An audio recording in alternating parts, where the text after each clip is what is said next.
We finally got our hands on Atomic Heart, 6 years after the reveal. Hey guys, my name is Hash. And my name is Bucky. And welcome to Playing Favorites.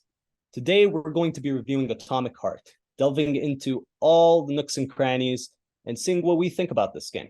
So without further ado, let's get right into it. Hey guys, real quick before we get into this review, don't forget to like and subscribe. Me and Hash are very passionate about video games and we plan to be doing this for years. So hit that subscribe button and turn on notifications to get notified every time we drop a new video. So, Atomic Heart. For those of you who have been living under a rock for the past 6 years, it's a game where the USSR emerged victorious at the end of the Second World War, and you're a guy who has to fight a bunch of robots and mutants and figure out what's going on. The game's main internal mechanics are puzzle solving and combat, which overall it does extremely well, in my opinion. There's a wide variety of puzzles that range from 30-second puzzles to intricate puzzles that span over an entire room. Puzzles themselves are very satisfying, and I rarely found myself frustrated with the puzzles themselves. Now, that being said, having a wide variety may not be a good thing. Later on, some puzzles feel more like time wasters than a rewarding feeling.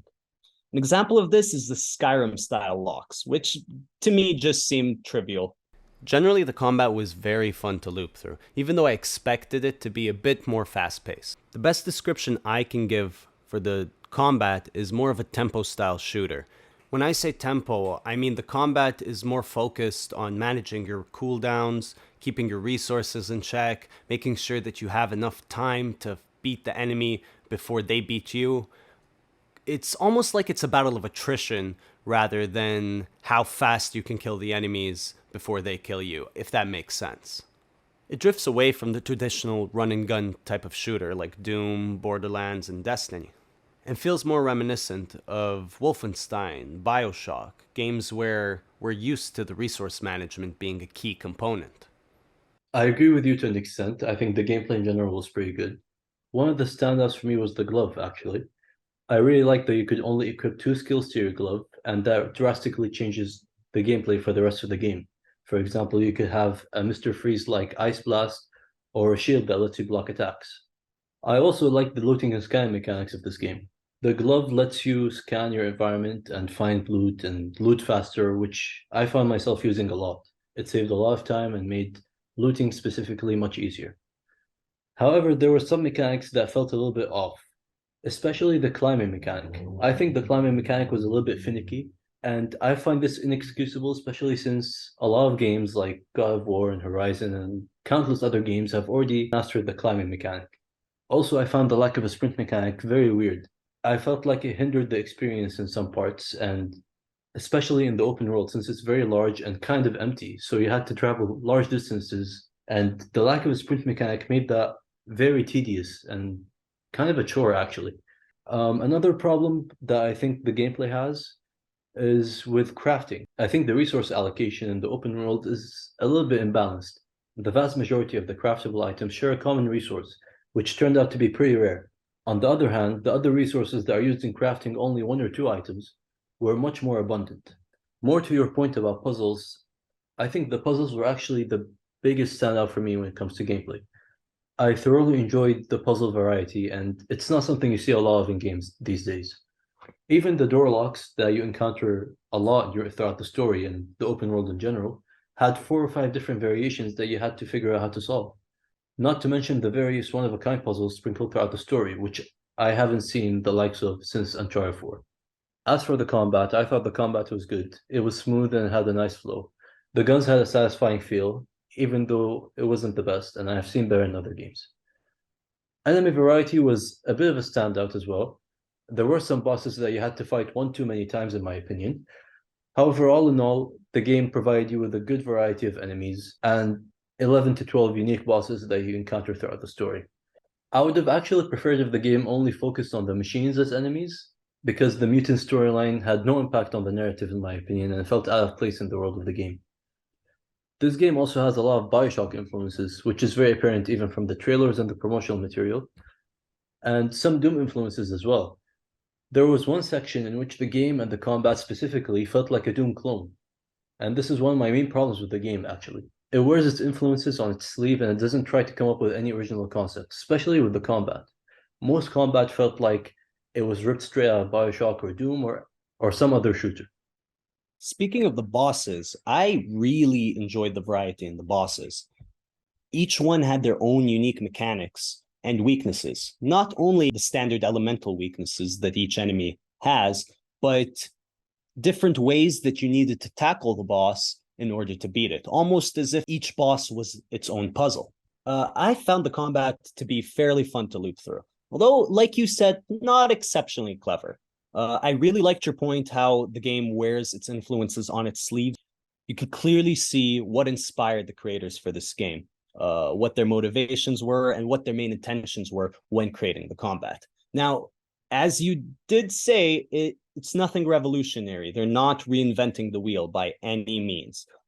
I didn't find that too much of a problem, honestly. I thought the combat was fun in its own way. Now, about the variety of enemies, I loved it. I loved how in-depth and how different each of the enemies were. Not just the bosses, but even the standard NPCs that you fight throughout the game are very intricate and very well done. Each enemy has a counter mechanic where if you time your shots properly and shoot the enemy in the right spot, you can stop them from landing a very critical attack that will knock you down. This sort of gives the game more of a hunker down, wait for your opponent to make the first move type of style of gameplay, rather than the Doom gameplay that I was talking about earlier. Again, I didn't think this was a problem for the game. I think it did this very well. I loved managing the cooldowns. I loved having to take care of my health, my energy, all of that. But like you said, Bucky, there are simply other games that do it better. And these games aren't even recent games. We're talking about Bioshock. We're talking about Wolfenstein. Clear inspirations for Atomic Heart that just simply did the combat, the gunplay better. I totally agree with you, Ash. And I think the reason why we enjoyed games like Bioshock and Wolfenstein more than Atomic Heart is because those games had great narratives backing them up, while Atomic Heart honestly doesn't. The story is where this game failed to impress me the most. And if I'm being completely honest, I found the story to be tedious and the characters uninteresting. Atomic Heart failed to strike a balance between world-ending high stakes and the personal conflict, which led to the story feeling more like a jumbled mess at times, and especially in the third act, or even the entire second half of the game. The story was very predictable, and the twists did not have the effect that they were meant to have, and the game honestly failed to cultivate intrigue in its various mysteries. This is honestly disappointing given that the setting of the game is super interesting and captivating, and I feel like it could have been better utilized through a more gripping mystery thriller narrative. What are your thoughts on the story, Hash? Yeah, I totally agree with you. I was very intrigued when I first started the game. I thought the world building, all of these little elements that came together to sort of build this setting, this post-World War II setting where the USSR won, that was really well made. That was really interesting. I loved all the intricate little subtle like storytelling bits. The fact that they had a statue of Karl Marx in the intro sequence, it all works well together to try and build this setting, which sadly only makes the game fall even flatter on its face when the story itself, when the main characters don't hold up. And honestly, I think the main issue that stems from all of this is the dialogue. Dialogue between characters just seems rushed, out of place, and almost monotonous. The main mission objectives get more and more tedious the more you play through the game.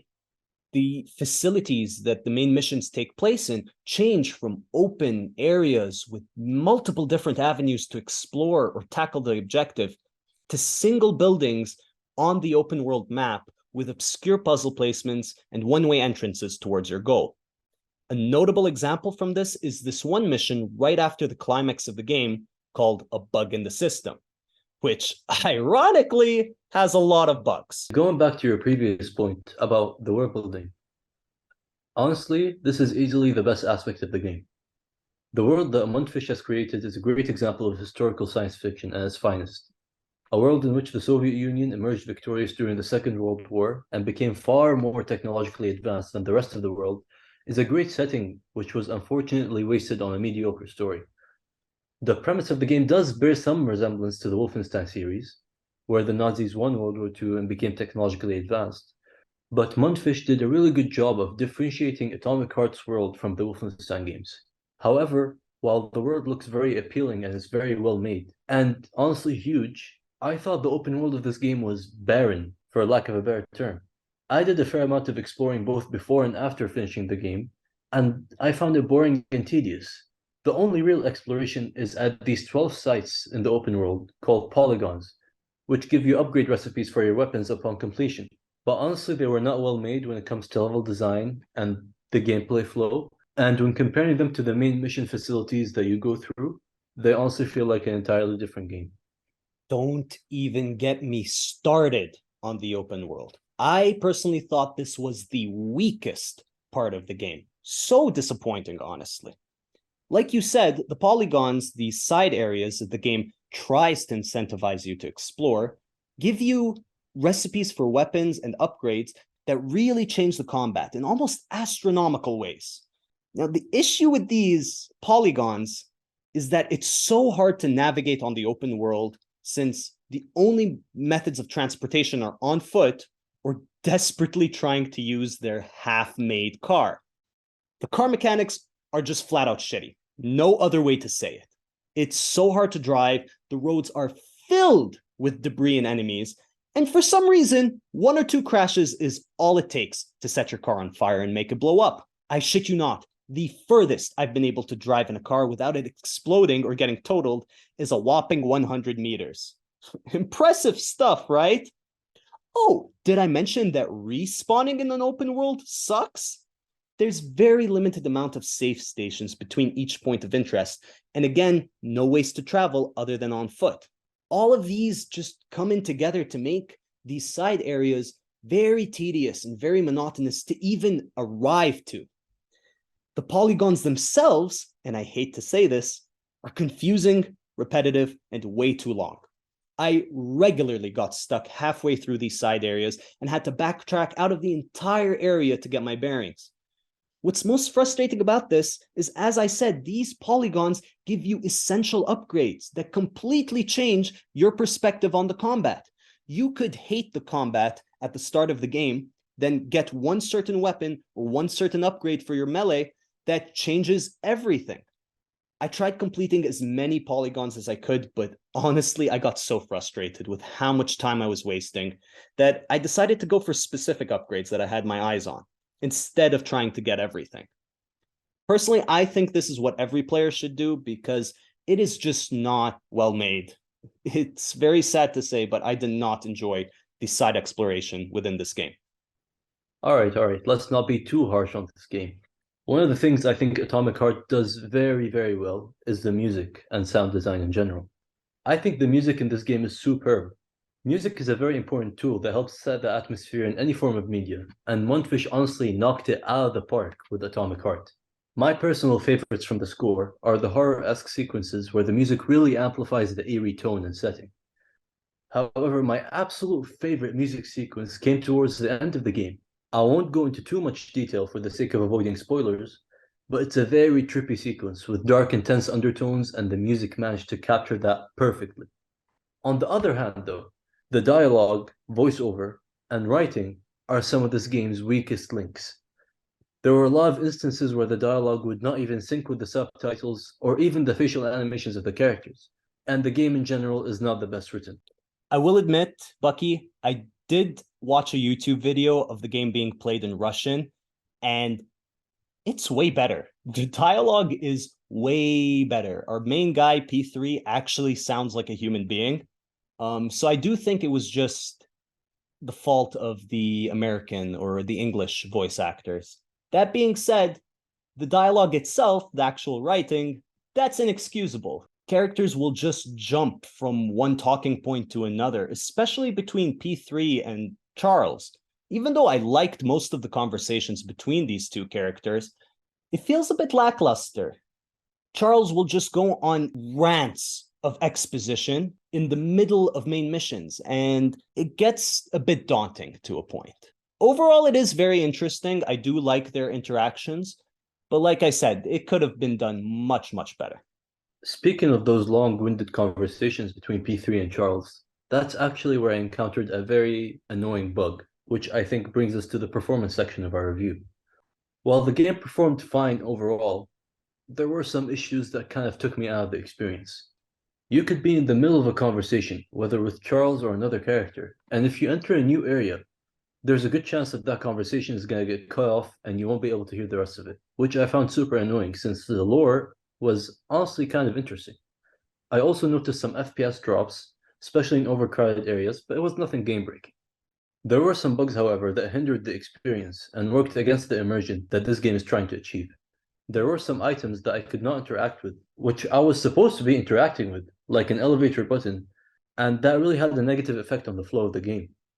Also, I think I should point out that my game did crash one time, and I had to restart and repeat a fairly large chunk of gameplay, around 15 minutes, even though I had passed some checkpoints the first time around. Yeah, from my experience, the game ran fairly smoothly at first, with the only major bugs that I saw being enemies ragdolling through the floor or walls after they die. Nothing game-breaking or that would dampen the experience in any way. But later on, like you said, Bucky, there are key moments where bugs simply ruined the entire game. I had multiple instances where keys or those weird cookie things just wouldn't show up for me. There would be an objective marker above it, but then it would just be nothing. Generally, just not a fun time. I will say, though, most of these game-breaking bugs that I encountered were towards the end of the game. Doesn't really excuse it, but at least you won't have to deal with it right from the get-go. Speaking of inexcusable bugs, as you know, Hash, I like to go for platinum trophies when I play games. And Atomic Heart is honestly the kind of game that I would usually get a platinum trophy for. But platinum in this game is literally impossible right now due to a ton of bugs with the trophies. First of all, not only is platinuming this game actually quite difficult on its own, since there is a ton of collectibles and one difficulty-related trophy that will most probably require a second playthrough, that's not even the biggest problem with Atomic Heart's trophies. The difficulty-related trophy requires you to play the game on hardcore mode, a setting that literally doesn't exist in the game as of the day of recording this video. And that's not all. There are a lot of other trophies for this game that are buggy. For example, there's a trophy that asks you to kill a Bailash, which is a boss that you fight, using only melee weapons. You can do that and spend 30 or 45 minutes hammering away at that Bailash, only for the trophy not to pop up. And let's not even get started on the open world exploration trophies. There's a trophy for you to actually complete all 12 polygons, and that just seems impossible with how poorly designed they are. Even though I like to go for platinums, I don't think I'm going to be going for this one, despite already having collected a fair amount of collectibles, but maybe it will be more accessible after a few patches. We can only hope. In summary, after a long-winded debate between me and Bucky, I think this game is a good Bioshock-esque story shooter, with fun enough combat and even more entertaining puzzles. Although some of the puzzles might feel repetitive or sluggish, there's such a wide variety to enjoy that the puzzles will make up most of the game. The game's weakest elements are the open world exploration, which is way too big and confusing to navigate, and the events after the game's second act. I can't be more specific with that because I'm talking about the second act as a whole. Generally, the second act and everything after feels half-finished, with noticeable bugs, a rush in the narrative, and the main objective areas becoming less and less thoughtful. All that being said, I did enjoy this game despite some of the flaws I noticed, and I'd personally give it a 7 out of 10. I'm in the same boat with you, Hash. I think this game is a mixed bag. Some aspects like world design, music, and the puzzles are really well made, but the story, performances, and gameplay range from mediocre to downright awful at some points. Atomic Heart also takes heavy inspiration from previous successful franchises like Bioshock and Doom and Wolfenstein, and there's nothing wrong with that inherently, but the problem is it fails to come up with an original gameplay mechanic or an original mechanic, period. Now, I don't go into every game expecting it to reinvent the wheel, but sometimes it honestly felt like Atomic Heart was struggling to even get the wheel moving. A lackluster story set in a beautifully made world, hindered down by unoriginal combat and subpar performances, makes Atomic Heart a good game, but not a great game by any means. I wish I could give it more, but I can't see myself giving it more than 6.5 out of 10. And combined with Hash's score, I think that brings Atomic Heart to an even 7 from us here at Playing Favorites. If you like this video, make sure to hit that subscribe button and leave a like. Show your support. We are going to be making video game content for years to come, and we hope to see you all there. Thanks for watching. See you guys in the future. Peace! I'm sorry. I don't know why I did that. There was a channel I used to watch before. They used to say peace at the end of the Peace! video. Yeah.